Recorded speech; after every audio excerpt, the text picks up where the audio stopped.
안녕하십니까. 아프지 마시의 닥터 존스 김준정입니다. 안녕하십니까. 아프지 마시오 닥터 존스 조준호입니다. 네. 사람들이 네. 바라는 게 있지 않습니까? 뭐 부자가 되고 싶어. 뭐 누구나 다 바라는 거겠죠. 근데 그것보다 훨씬 더 앞서는 게 장수가 최고지. 그렇죠. 이렇게도 또 얘기하시는 분들이 있습니다. 물론 행복도 좋고 사랑도 좋고 다 좋은데 내가 건강하게 오래 사는 거. 네. 그것보다 더 나은 거 없다라고 네. 이제 대부분 말씀을 하시는데 저희가 이제 장수를 어떻게 하면은 할 수 있을까? 네. 내가 장수할 수 있는 사람인가? 아니면 단명한 사람인가? 네. 이거를 물론 뭐 사주팔자를 봐야지 알 수 있겠지만 우리가 이제 혈액 검사로 그런 것들을 이제 한번 추정해 보는 네. 그런 어떤 검사법이 그 추정을 해볼 수 있을까에 대해서 오늘 말씀을 드리도록 하겠습니다.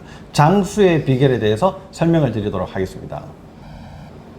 자, 장수. 네. 장수는 우리나라도 사실 이제는 장수 국가로 이제 좀 들어가지 않습니까? 그렇죠. 네. 이제 보통 우리가 100이라는 숫자를 이제 우리가 또 100세. 완벽한 숫자로 좀 1세기. 보니까 그죠? 1세기. 이제 100세 이상의 이런 노인이라고 하긴 그렇고 이제 오래 사시는 분들이 네. 이제 점점 늘어나고 있는데 네. 실제로 이제 최근에 이 기사가 하나 나왔더라고요.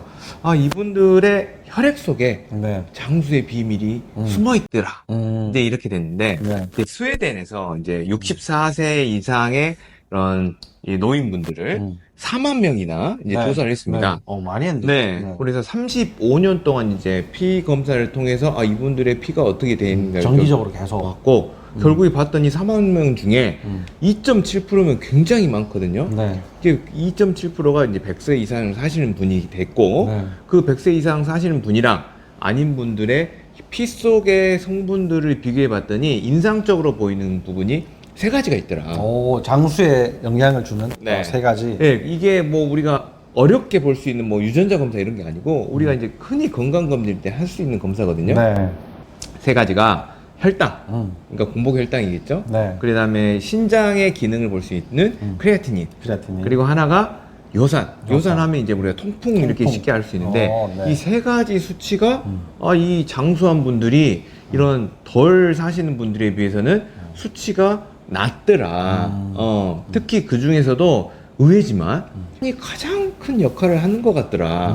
그 요산의 경우에는 요산이 높은 사람에 비해서 낮은 분들이 2배 이상 더 장수 가능성이 있다. 100세 이상으로 살 가능성이 높더라. 우리가 알기로는 요산하면은 이거 통풍 걸리는 건데 네. 이거하고 무슨 장수와 관련이 있을까? 이렇게 궁금하실 것 같아서 요산이 우리가 어떤 역할을 하길래 이런 우리가 건강에 아주 최적의 조건이 될 수 있는 지표가 될 수 있는지 요걸 좀 한번. 그러니까 예. 요즘 통풍 인구들도 굉장히 많이 늘어나고 있거든요. 그렇죠. 예전에는 뭐 40대, 50대 아저씨나 돼야 네. 술 좀 마셨다 하시는 분들이나 맥주. 돼야 네. 통풍 뭐 이렇게 얘기를 했었는데 요즘은 젊은 사람들도 네. 뭐 술을 많이 마셔 생기는 게 아니라 네. 하여튼 통풍 환자들이 많이 늘어나고 있어요. 네. 그 요산에 대해서 좀 설명을 하면 이게 진짜 내가 좀 조심해야 되겠다. 네. 요산을 좀 제대로 이해하고 나도 한번 제대로 건강하고 오래 살아보자. 네. 이런 생각을 좀 하시게 될 것 같습니다.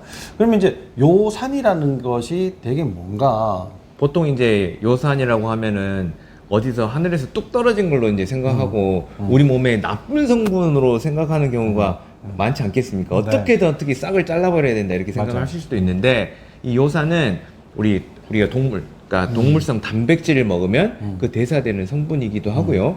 실제로 우리 몸에서 필요하면 간이나 그리고 장, 이런 근육, 그리고 혈관에도 이 내피 세포들이 있거든요. 그 내피 세포에서 주로 합성을, 그러니까 말하자면 내가 먹은 음식에서도 그게 대사 산물로서도 나오지만 내 몸에서 필요하다고 하면 합성을 시키고요. 실제로 이게 요산이 나쁘면은 빨리 소변이나 뭐 대변으로 버려야 될 거 않습니까?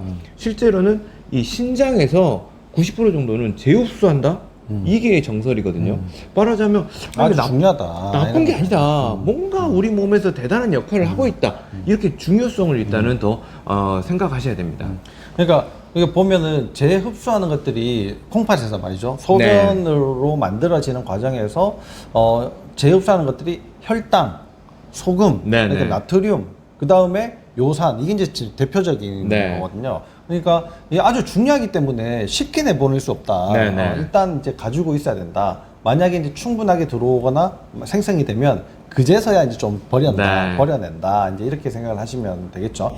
그러면 이제 이 사람이라는 게 이게 통풍 잘 없을 수도 있고요. 네네. 동물에서는 뭐 통풍이 있다 잘 얘기 못 들어봤는데 네. 인간은 왜 이렇게 통풍이 또 막 생기게 되는 겁니까? 일단 지금까지는 이제 가설이지만 이게 정설이지 않을까도 싶어요. 이게 보면 우리 환자들을 통해서 뭐 확인해 보면 네. 맞는 이야기인 것 같은데 네.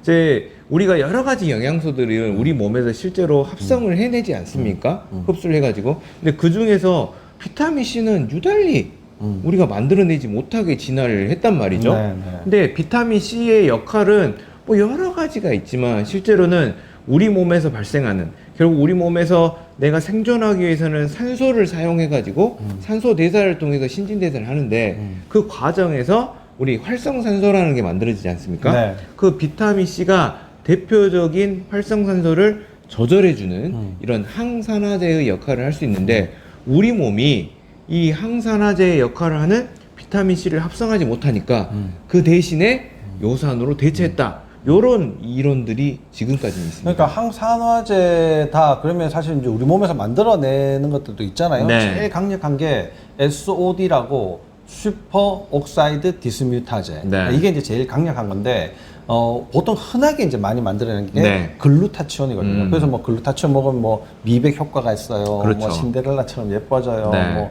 뭐 피로가 뭐 좋아져요. 막 이렇게 이야기하고 요즘 뭐 필름형으로도 나오고 뭐 난리죠. 네, 네. 글루타치온 굉장히 이제 인기를 많이 끌고 있는데 이런 것들뿐만 아니라 실제 다른 걸로 쓰여지지만 우리 몸에서 항산화 역할을 해주는 것들이 있거든요. 네. 콜레스테롤이 또 그런 것 중에 그렇죠. 또 하나입니다. 또 페리틴이라고 하는 것도 네. 그런 역할을 하는데 요산도 그렇게 항산화 역할을 이제 네. 해준단 말이에요. 그러면 요산이 많아진다. 비타민 C가 부족해서? 라고 생각할 수도 있겠지만 네. 다른 항산화의 효과들이 점점 떨어지니까 뭐 네. 예를 들어서 SOD를 잘 못 만들어낸다든가 글루타치온 생산량이 떨어져도 다시 만들어낼 수 있지 네, 않겠습니까? 네. 그러려면은 내 몸에 만성염증이 엄청 많아야지 그런 것들이 대부분 소모가 돼버리니까 그렇죠. 네, 요산이 다시 뭔가 좀 보충을 해주려고 네. 뭐 만들어지고 있을 가능성도 있다. 네. 이렇게 봐야지 될 것 같은데 이 요산 수치가 그러면은 높다, 낮다를 혈액 검사로 쉽게 알 수 있습니까? 굉장히 쉽게 알고 뭐 대부분의 기본적인 혈액 검사로 내용을 알 수는 있는 거죠. 네. 그래서 일단은 우리가 요 점을 좀 생각을 하셔야 되는 게 그래서 우리 요산이라는 게 나쁜 게 아니다. 근데 양날의 검이다. 무슨 말이냐? 요산이라는 게 내 몸을 보호하기 위해서 올라갔을 가능성이 높지만 이게 너무 높아져 있는 경우에는 반대로 칼로 작용하면서 이런 급성 염증성 관절 질환인 통풍도 일으킬 수 있다. 이렇게 일단 좀 보시는 게 좋을 것 같고 그리고 이제 요산을 안 좋게 이렇게 이야기하는 관점에서 보면 자, 너 요산이 높으면 너 당뇨도 걸리기 쉽고 뭐 비만도 생기기도 쉽고 그다음에 우리 콜레스테롤 문제도 생기기 쉬워. 그리고 결국에는 검사를 해봤더니 심근경색이라든지 뇌졸중 걸린 사람들 다 뒤져봤더니 결국 요산이 높더라. 너 요산 높으면 절대 안 돼.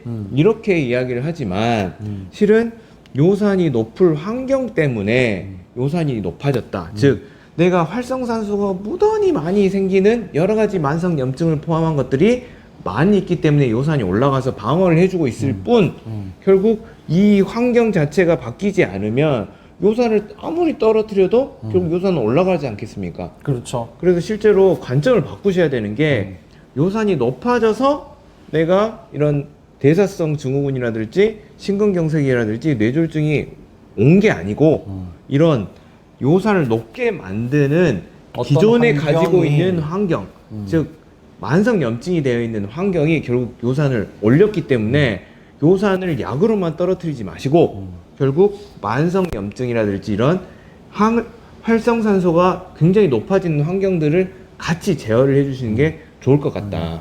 그러니까 이제 아까 쭉 짚어주신 그런 질병들이 네. 전부 다 이제 대사성 질환들인데 그죠? 네, 네. 대사의 문제는 결국 이제 세포가 망가져 간다 네. 이런 이야기잖아요. 그러면은 그렇게 망가지는 게 지금 만성염증 때문이다 이렇게 말씀하셨는데 만성염증의 또 최대 본부 그렇죠. 생산을 네. 해내는 본부가 또 장이거든요. 네. 그러니까 이 요산 수치가 높아서 통풍이 생긴다 이런 분들은 반드시 먹는 음식을 좀 조심하셔야 되는데 보통 요산이 올라간다 그러면 우리가 이제 뭐 맥주 조심하세요. 네, 네. 퓨린계가 뭐 들어가 그렇죠. 있는 그리고 동물성 거기. 단백질 이런 걸 조심하세요. 이렇게 이제 이야기를 듣지만 실제 장을 망가뜨리는 것은 물론 뭐 그런 것들도 해당이 될 수 있겠지만 네. 뭐 맥주, 뭐 술 뭐 이런 네. 것도 되지 않다. 근데 설탕, 밀가루, 과일, 음료수가 더 문제다. 네. 실제 장을 망가뜨리는 주범이 그런 거다. 설탕, 밀가루, 과일, 음료수. 이런 거를 꼭 반드시 알고 있어야 이제 같이 조심을 하셔야 네. 또 좋은데 실제 뭐 요산하고 설탕, 밀가루, 과일, 음료수 이런 것과 또 관련이 또 있지 않겠습니까? 그래서 실제로 이제 우리가 장은 만성염증의 본부기 때문에 이런 식단을 조심해라고 이제 누누이 말씀드리지만 특히 요선 관점에서 보면 너무나 딱 들어맞아요. 그래요? 예. 왜 그러냐면 우리 이제 과일에 있는 당을 과당이라고 하고 네. 실제로 설탕에도 과당이 들었지 않습니까? 네, 네. 즉 이 과당이 우리 몸에 들어오면 우리 몸에서 해결해야 되지 않겠습니까? 네. 근데 이제 과당은 우리가 쌀밥으로 먹는 포도당과 다르게 간에서 대부분 해결을 해야 되지 않겠습니까? 그래서 간에서 해결을 할 때 그런 것들을 에너지를 일단 써야 됩니다. 네. 자, 일단 과당이라는 게 들어오면 에너지를 써가지고 어떤 회로로 가냐면 결국 요산으로 만드는 회로로 빠지게 돼 있어요. 일부는 뭐 에너지를 저장하거나 에너지를 만드는 환경으로 가지만 그게 일부고요. 나머지는 요산으로 빠져나가는 환경이죠. 즉 정리를 하면 내가 과일 음료수 그리고 뭐 설탕 이런 거를 많이 먹게 되면 간에 부담을 많이 주게 되고 결국에는 에너지로 가는 게 아니라 요산을 많이 만들어내는 환경으로 보내고 있다. 더하기 이게 과당이 돼서 요산으로 될 때는 그냥 공짜로 되지가 않더라고요. 네. 에너지를 써가면서 또 요산을 만들어내요. 그러면 에너지가 고갈이 되거든요. 그러니까 결국에는 내가 이걸 먹어가지고 기분 좀 즐겁고 머리 이런 감정적으로 좀 즐거웠을 수도 있지만 결국 에너지는 고갈이 되니까 또 뭘 또 찾지 않겠습니까? 네. 결국 이런 행위가 다시 비만과 고혈압, 고지혈증으로 가는 회로가 될 수도 있을 뿐더러 예. 그러니까 과일이 좋다. 네. 과일은 뭐 그 안에 들어있는 뭐 여러 가지 성분들이 몸에 얼마나 좋으냐. 네네. 껍질까지 먹으면 더 좋다. 더 좋다. 이렇게 네. 이제 알고 계시는데 네. 실제 우리나라에서 만들어지는 과일들이 여러 가지 이제 조작, 가공 네. 이렇게 되어 있는 이 영양 성분표가 없는 가공식품이다. 네. 이렇게 생각을 하시면 될 것 같아요. 실제 이제 과일을 너무 많이 드시면 여러 가지 문제들이 네. 실제 생기기 때문에 특히 이제 오늘 요산을 이야기를 하고 있지만 이 요산 측면에서도 좀 조심을 하셔야 조심해야 된다. 됩니다. 네. 이런 얘기예요. 그러니까 이제 저희가 말씀드리는 거는 뭐 과일 뭐 한두 개 먹는 거 가지고는 괜찮고 네. 이거를 과일을 아예 식사로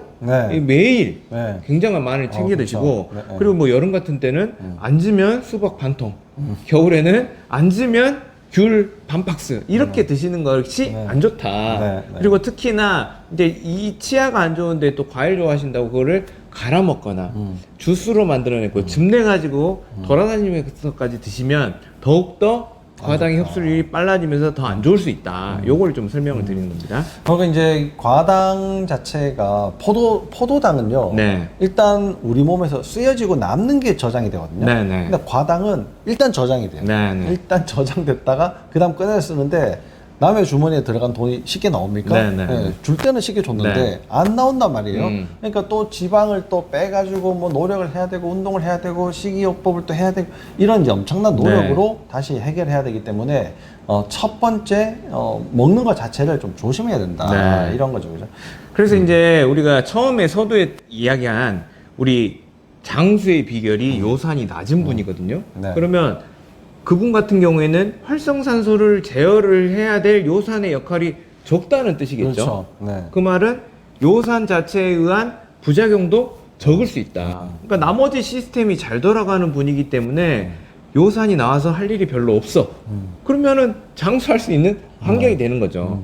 그러면 우리 일반적인 우리 환자나 우리 일반인의 입장에서 보면 자, 내가 요산을 검사를 했을 때 높다고 좋다고 할 필요도 없고 낮다고 높다고 나쁘다고 할 필요도 없고 너무 낮다고 좋다고 할 필요는 없습니다. 당장에는. 만약에 문제가 내 몸에 문제가 너무 많은데 요산까지 정상이다. 그거는 많은 형태에 있어서의 다른 부분이 고갈된 문제일 수도 있어요. 예를 들면 이런 알츠하이머나 파킨슨 같은 이 신경에 만성적인 문제가 있는 분들 또한 이 요산이 낮게 나와요. 왜? 너무 낮게 나와요. 예. 왜냐? 다 써버리니까. 예. 그리고 너무 높게 나왔다고 또 슬퍼하시지 말게 결국 내 몸을 요산이 나와서 방어를 해주고 있는 과정이다. 그러면 어떻게 해요? 얼른 나서서 이 요산이 높아지는 환경을 제어해야지 요산을 때려잡을 게 아니라 이거를 좀 기억을 하셔야 된다. 그러니까 이제 뭐 너무 높아도 문제고 너무 낮아도 사실은 네. 문제이지 않습니까?